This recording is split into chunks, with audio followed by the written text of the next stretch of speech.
Fala galera, tudo bem?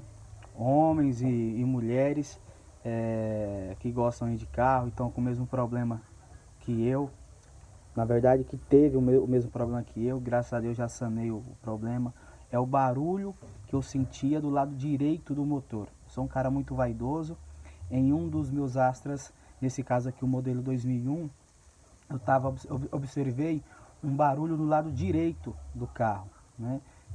Eu sou muito vaidoso, levei no mecânico, o mecânico passou o aparelho, falou que não tinha nada de problema no carro, então levei em outro mecânico de confiança, um amigo meu, que na verdade tinha que ser levado desde a primeira vez, mas enfim.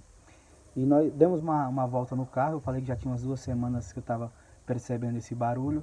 Era toda vez que eu entrava de primeira para a segunda e de segunda para a terceira e entrava mais acelerado. Em quarta também, quando o carro estava sem força, eu acelerava para pegar força, eu sentia esse barulho. E aí andando no carro nós percebemos que era a caixa do filtro. Antes eu fui fazer a manutenção, troca de filtro, troca de óleo.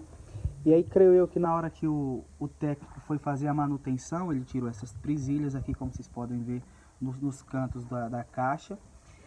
E aqui onde tem o parafuso que hoje eu coloquei, tinha presilha também, só que as presilhas acabam se desgastando. Deixa eu colocar para cá para ficar melhor para vocês.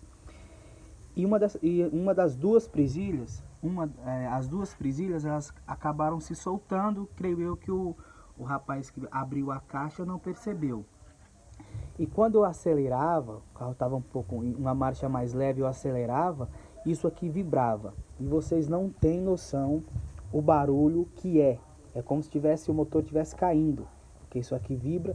E eu lá dentro do carro fiquei até assustado. Eu falei, caramba, aconteceu alguma coisa. Levei no mecânico, o mecânico passou o aparelho, não viu nada. E esse amigo meu mecânico, demos a volta no carro, ele viu o mesmo barulho, vinha aqui, a gente não encontrava nada. E aí até que nós percebemos que estava sem essas presilhas. O que fizemos? Coisa simples, peguei 2 parafusos soberbos, fixamos e aí fomos de novo dentro do carro, demos uma volta, sanou o barulho. Então, gente, espero que o problema de vocês também seja só isso. O meu foi a caixa do filtro solta, faltando 2 presilhas. Com o tempo elas acabam se desgastando mesmo, né? E o barulho era esse. Ainda bem que era algo simples, mas eu passei aí umas 2 semanas penando para saber o que era. Espero que o vídeo tenha ajudado vocês aí. Quem gostou, se ajudou mesmo, espero ter ajudado. Curte, compartilha, dá uma força pra gente aí, tá certo? Muito obrigado aí, fiquem com Deus.